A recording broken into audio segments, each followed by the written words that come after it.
Hello, my LGBT cuties, and welcome back to another episode of A Jaded Gay.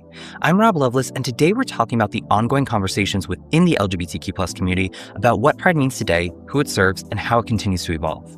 Tyrell Brown, the executive director of Galay, a radical social justice organization rooted in serving queer, trans, Black, Indigenous, and people of color communities in Philadelphia, has stated that Pride has never been a single fixed idea.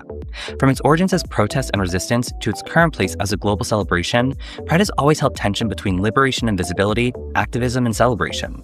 That tension is at the center of what some are now calling the Pride divide.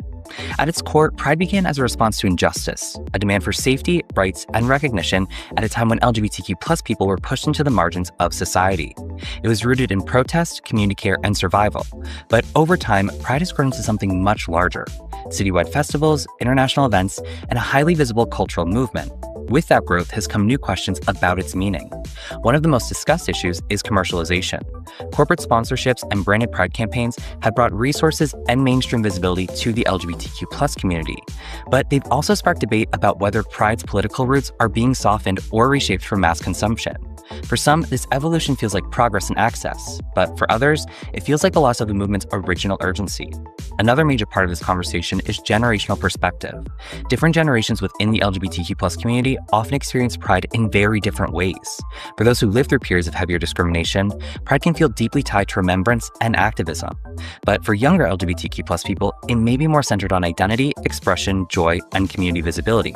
These differences don't cancel each other out, but they do highlight how much the meaning of Pride has expanded over time.